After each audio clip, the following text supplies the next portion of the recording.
Apa makna al-a'mas? Sama. Orang yang al-a'mas, yang pandangannya kabur. Maka guru dan murid sama-sama pandangannya kabur. Dilaqabi dengan Abu Muawiyah ad-dharir. Makna ad-dharir adalah tidak bisa melihat dengan jelas. Yarwi anil a'mas. Al-a'mas adalah pandangannya pun tidak jelas. Matanya tidak bisa melihat dengan baik. Maka periwayatan guru ke murid yang sama-sama matanya tidak baik. Dan dua-duanya imam. Abu Muawiyah di sini Muhammad ibnu Khazim ad-dharir atau Abu Muawiyah al-a'ma ad-dharir. Maka dia di atas derajat siqah. Disebutkan oleh Abu Hatim asbatun nas fil a'mas. Maka dia termasuk dari orang yang paling kuat periwayatannya kepada al-a'mas. Dan disebutkan oleh para ulama juga bahwa dia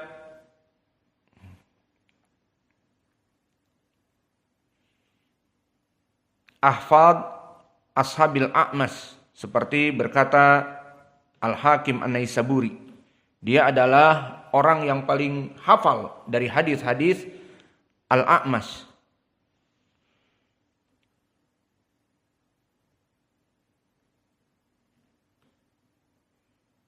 Maka dipuji oleh Imam An-Nasa'i dan Imam Ahmad bahwa dia periwayatannya sangat kuat dari al-a'mas. Dan bahkan Syu'bah ibn al-Hajjaj di saat datang Abu Muawiyah ad-dharir di majelisnya, maka dia memperkenalkan hada sahibul a'mas fa'arifuhu. Maka ini yang datang ini adalah orang yang paling kuat dari murid Imam al-A'mas. Maka ketahuilah dan ambillah ilmu darinya. Dan Imam Ali ibn al-Madini pun mensikohkannya. Dan berkata Ibnu Muhammad Ibnu Sa'ad Al-Waqidi di Tabaqat Al-Kubra, siqatun katsirul hadis. Dan Waqi' Ibnu Jarrah pun menyebutkan dia orang paling kuat kepada Al-A'mas, dan begitu pun Yahya Ibnu Ma'in. Maka berapa dari para ulama yang mengakui bahwa periwayatan dia dari A'mas nomor 1. Kemudian dari segi madhab, maka disebutkan oleh para ulama dia mempunyai pemikiran murji'ah. Sedikit menyeleweng dari pemikiran murji'ah. Maka di dalam hadis ini diriwayatkan oleh Imam Muslim. Imam Muslim meriwayatkan Abu Muawiyah ad-dharir dari al-A'mas, menunjukkan periwayatan sanad ini sangat kuat. Karena Abu Muawiyah meriwayatkan dari orang yang paling kuat, dari al-A'mas. An Umarah Ibni Umair an Abi Atiyah qala dakhaltu ana wa Masruq ala Aisyah. Maka disebutkan Masruq seorang tabi'i dan Abu Atiyah, keduanya bertanya kepada Ummul Mukminin Aisyah. Faqulna ya Ummul Mukminin, rajulan min ashabi Muhammadin sallallahu alaihi wa ala alihi wasallam. Di sini para tabi'in mengikuti para sahabat. Dan begitupun para sahabat mengikuti Nabi. Dan begitulah estafet para itba'ut tabi'in pun mengikuti para tabi'in. Maka datang dua tabi'in mengadu kepada Aisyah. Mana yang lebih benar dari dua sahabat kami dapati. Yang satu sahabat itu disebutkan ahaduhuma yu'ajilul iftar wa yu'ajilus shalah.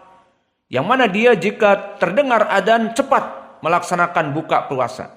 Wa yu'ajilus shalah, dan cepat melaksanakan salat. Maka buka dengan cepat dan juga melaksanakan salat maghrib dengan cepat. Kemudian wal akhar, sahabat yang lain, yuakhirul iftar wa yuakhirus shalah, mengakhirkan waktu iftar nanti dan akhirnya mengakhirkan salat. Qalat ayyuhuma alladhi yu'ajilul iftar wa yu'ajilus shalah. Ditanya oleh Aisyah, siapa tadi yang kamu sebutkan dari sahabat yang dia sifatnya itu segera berbuka dan segera melaksanakan sholat maghrib. Qulna Abdullah, kami katakan Abdullah. Siapa Abdullah? Abdullah ada 3 yang masyhur. Abdullah ibnu Abbas, Abdullah ibnu Umar, dan Abdullah ibnu Mas'ud. Siapa yang diinginkan? Abdullah ibnu Mas'ud, yakni ibnu Mas'ud.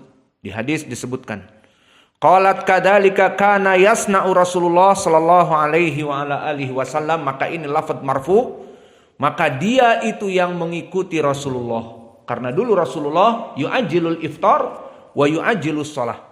Maka insyaallah nanti di bulan puasa ini yang akan datang, kita di dalam berbuka, kita berbuka bersama, terutama takjil, maka kita mendatangkan tamar, air, ataupun apa yang Allah mudahkan dari es teler. Insya Allah kita pesan ke Abu Nasr. Dan begitu pun apa saja. Maka kita berbuka, kemudian setelah berbuka 5 menit kurang atau lebih, salat sunat bagi yang ingin salat sunnah, kemudian kita melaksanakan salat maghrib. Tu'ajjilul iftar wa tu'ajjilus shalah. Maka ini dari sunnah. Seperti yang dilakukan oleh Ibnu Mas'ud. Maka lihat bagaimana 2 tabi'i, Abu Atiyah dan Masruq, bertanya kepada Aisyah, meminta fatwa dari 2 sahabat yang berbeda. Maka dikatakan oleh Aisyah, yang mendekati sunnah adalah perbuatan Abdullah bin Mas'ud, maka seperti itu kalian lakukan.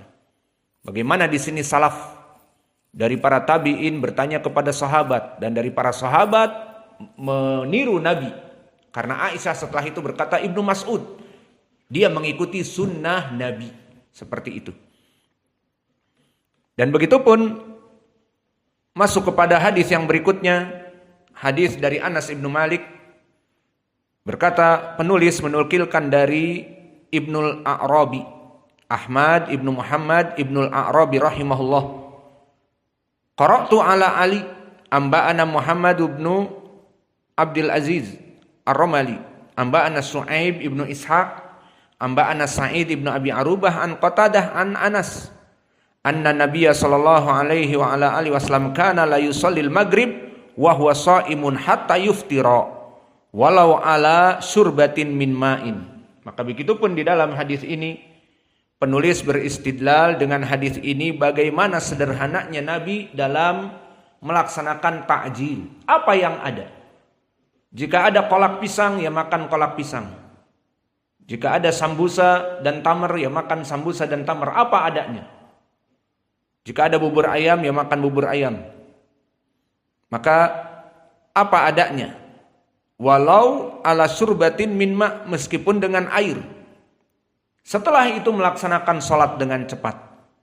Maka di hadis Anas ini bahwa Nabi dulu, kata Anas, kana la yusallil maghrib wa huwa sha'im hatta yuftir. Maka Nabi tidak sholat maghrib kecuali dia berbuka. Maka ini pun bantahan kepada mereka orang-orang yang mendapat bisikan syaitan. Dan ini kami rasakan dulu. Kita pikir semakin kita meninggalkan berbuka, semakin kita dapat pahala banyak. Maka oleh sebab itu dibantahlah dengan hadis-hadis diantaranya seperti ini. Berkata Anas, dulu Nabi tidak sholat maghrib kecuali berbuka, meskipun dengan tegukan air.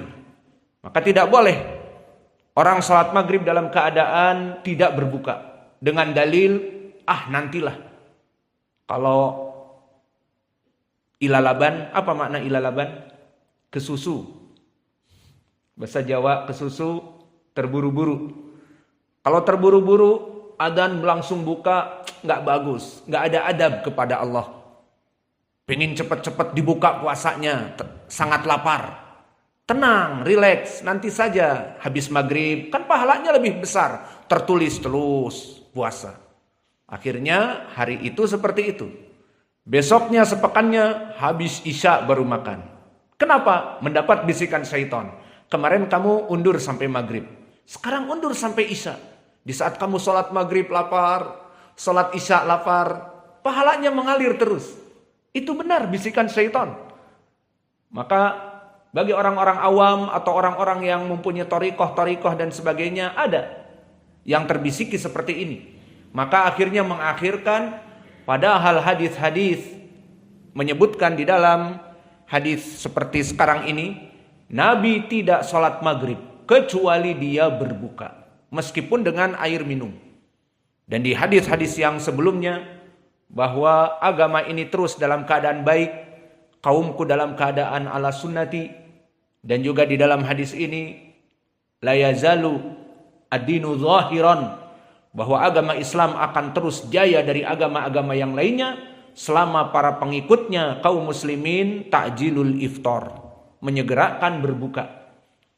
Maka di dalam hadis ini wajah pendalilannya adalah Nabi tidak mengakhirkan berbuka sampai dia sholat. Tidak pernah, kata Anas. Karena la yusallil maghrib wa huwa shaim hatta yuftir.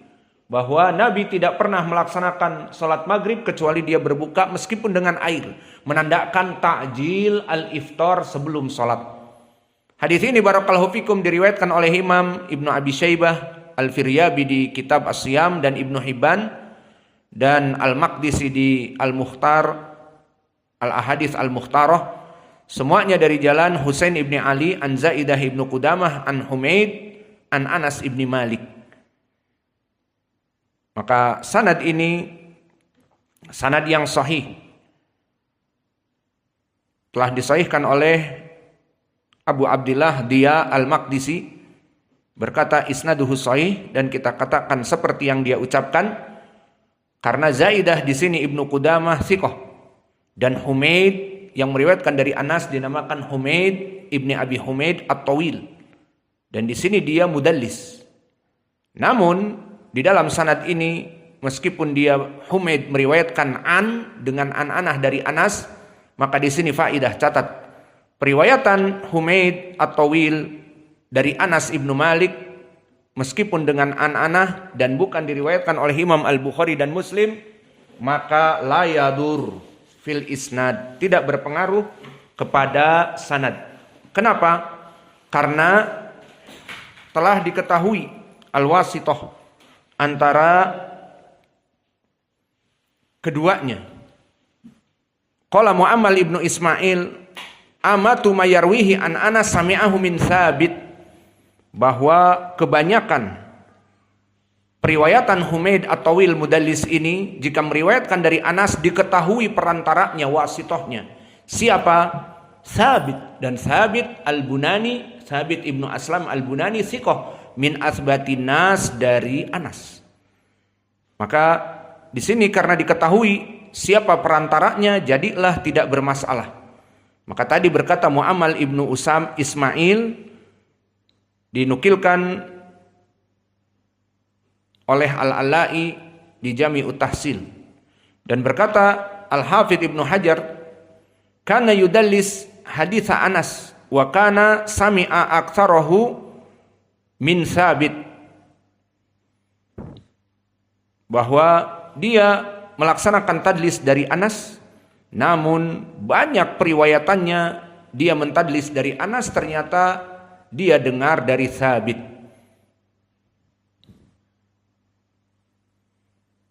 Dan juga selain dari Thabit, dari Qatadah. Maka dari sini diketahui siapa wasitoh periwayatan Humaid yang mudallis ini. Ternyata hadis-hadis dari Anas itu diambil dari dua, Humaid atau dari Thabit Al-Bunani dan dari Qatadah. Dan keduanya dan ketiganya kita katakan Humaid dan Qatadah dan Thabit adalah min asbatin nas dari Anas.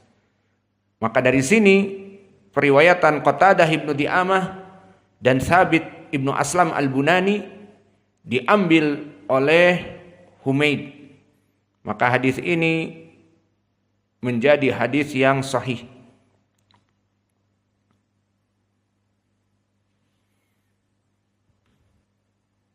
Maka inilah hadis dari Anas ibnu Malik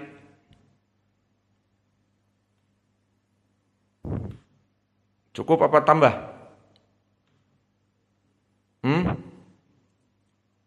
Yakfi. Muta'akkid. Khalas, naktafi ilahuna wa jazakumullahu khaira wa barakallahu fi ilmikum.